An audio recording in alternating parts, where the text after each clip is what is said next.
Excellence is never an accident. It is always a result of high intention, sincere effort, and intelligent execution by Aristotle. So, this podcast is all about how to make habits stick.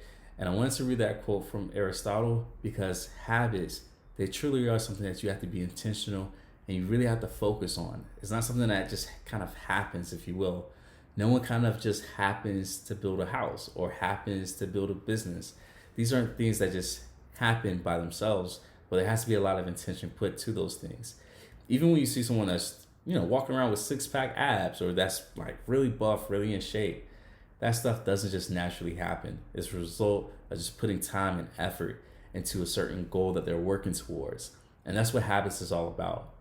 If there's one thing that I quote the most out of all my therapy sessions and out of all my coaching sessions is this: James Clear's book on atomic habits. Habits is at the core of everything that we do and everything that we are. You are what you repeatedly do. That may be another quote that you've heard. And that is so, so true. You know, habits are something that gives us freedom. It's not a prison sentence. And for a lot of people, they see it as that. They see getting up at 6 a.m., 5 a.m., or whatever time you get up, right? They see that as something that's hard because you're forced to do it. But what happens is that by getting up at that time, you're given something else in return, something a lot more better than feeling forced or feeling like you're trapped by this habit.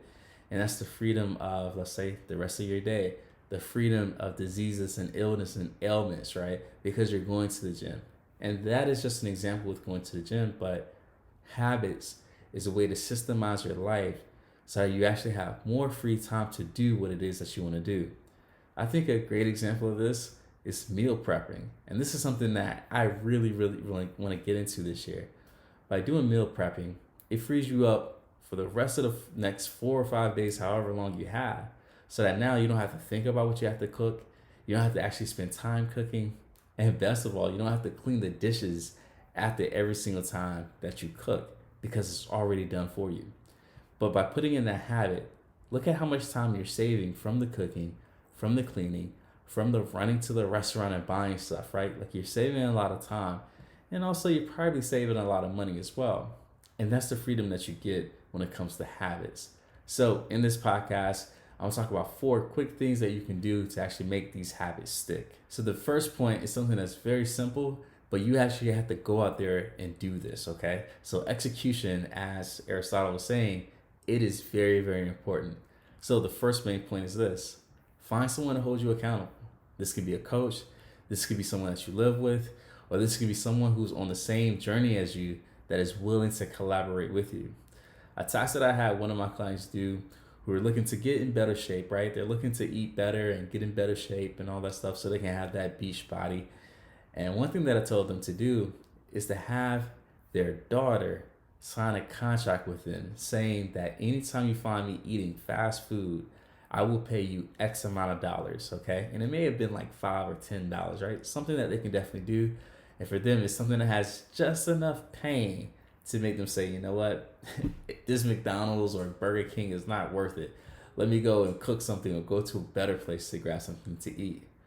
What this accountability does is it helps us to not to have to rely on our own willpower. The more people you have in your corner holding you down, the more likely you are to stick to that habit. And you could think of this as like nails or stakes that's being driven into the ground to keep a tent while the wind is gustling. That's what we want to do. That's how we should see accountability partners. And this is also why a lot of people decide to join a fitness class rather than going to the gym by themselves, because it's the fitness instructor and the people that's joining the class that's going to hold them accountable, that's going to be looking for them if they don't show up to the next class. So this is a simple one. Just simply find an accountability partner. Second one, and I love this, if you ever worked with me, you know this is something that I'm famous for saying. But what you want to do to make a habit stick, right? So another point to make habits stick is that you want to funnel each habit through a bigger meaning. Okay. So I'll give you an example. So for me, going to the gym is all about getting my day started on the right time so that I can build a great business. Ironically, it has nothing to do with my body or anything like that or my health. Those are just simply the benefits. But I know that if I get up and if I'm in the gym by 5 a.m. or 5:30 a.m., there's a high likely chance that I'm gonna get home by a certain time before my son and before my wife gets up, which will allow me to actually work on my business. Now, why do I need that in place? Well, what you want to do, and you'll see this later on, is you want to string habits together, right? You want to string habits together so that there's a sense of structure within your day. There have been times where I said, you know what? I'm not going to go to the gym and I'm just going to get straight to work. And ironically, on those days, I'm pretty late to getting to work to the point where everybody's up now and now I have to put this task off to the next day, right? Like you want to make sure that you have something that's going to guarantee that you start a certain habit, okay? And in James Clear's book, he calls these commitment devices, okay? Commitment devices. Now, there are other reasons why I do go to the gym. And again, the health, getting my body in shape, those are bonuses. But I also love this idea of curiosity. Because what I see in the gym, I see that for myself in my business, meaning by seeing myself grow and develop in the gym from the amount of weight that I can lift and all this other stuff, I am able to translate that belief into my craft, into my work, into my business.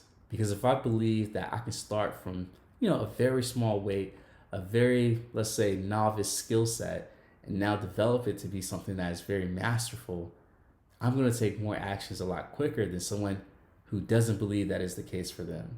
And I talked about that in one of my previous podcasts when I talked about the indicators of success, okay?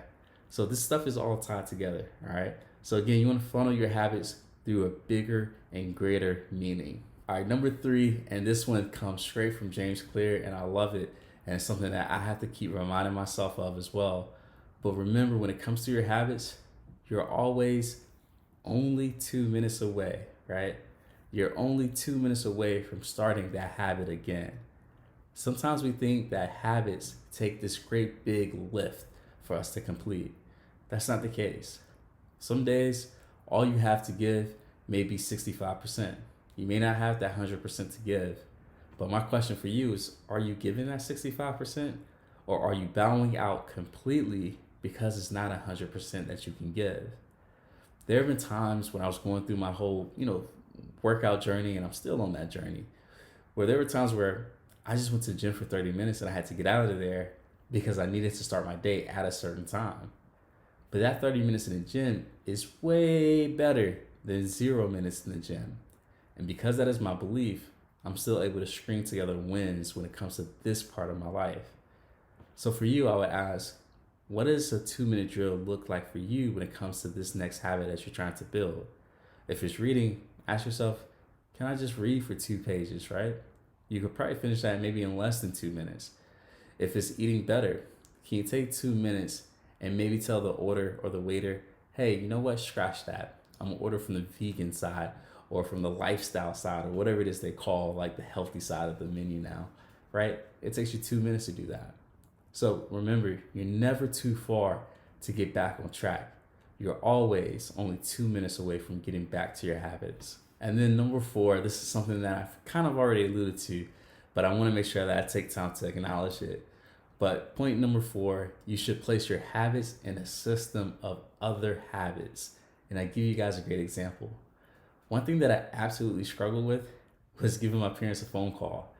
My parents live in South Carolina and I'm here in South Florida. So that's about 600 miles, and obviously they're there. I can, at any time, shoot them a text and things like that. But I really want to make an emphasis to get on the phone and call them because it's a little more personal, right? Plus they're older. So by the time they read my text, a week has gone by. And now whatever I was asking them, I forgot.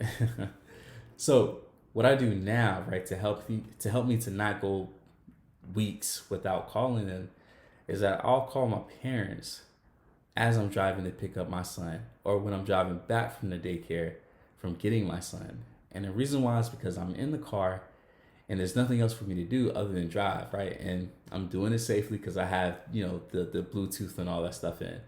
But as I'm driving, there's nothing else that I can do other than driving, right? That's essentially it. So my thing is, well, I'm going to pick my son up every day. So why not add a small habit of calling my parents during that time that I'm picking them up? So now it feels as though, and my dad wouldn't say this, and I don't think this is true, but my dad may be like, man, Phil, you calling me too much. But it's because I've stacked that habit with something that's already naturally going to happen. And because of that, it's very hard for me now to go a week, let alone 2 days, without calling my parents. And that's because I placed that habit in a system of other habits. So, what I would ask you is, what's something that you're already doing on a daily basis? And how can you place this new habit in the middle, at the beginning, or at the end of that said habit? So I want to read these 4 main points again to help you to make these habits stick. So the first one was to find someone to hold you accountable. This could be a coach, this could be somebody that you live with, or even someone that's on the same journey as you. The second, funnel each habit through a bigger meaning. How can you take the main goal or the main reason for this habit and make it as a bonus? That would be a big challenge I would love to give to you. How can you make the main reason, right? The initial main reason for you building this habit, how can you actually make that a bonus, right? So meaning you have to find something else that's a little bit more meaningful. Like, what's a bigger reason why you should be eating healthy? Is it so that you can have more energy, have a longer life, right? Is it to boost your mood? What is it? Or is it to maybe help your spouse or the people in your household to see what healthy eating looks like? And maybe you're doing that out of a sense of love, right? You see how I was able to curve in this new, really big, like, benefit to eating healthy? See if you can do that with your habits. The third one, remember that you're always 2 minutes away from starting a habit again. All right, and that comes straight from James Clear. And then the fourth one, place habits in a system of other habits that you're already doing, therefore making it hard for you not to do the habit any longer, right? So, with that being said, this is Coach Wells, and again, I want to read this quote from Aristotle. He says that excellence is never an accident, it is always the result of high intention, sincere effort, and intelligent execution. All right, guys, make sure you subscribe to this podcast, and I'll see you later.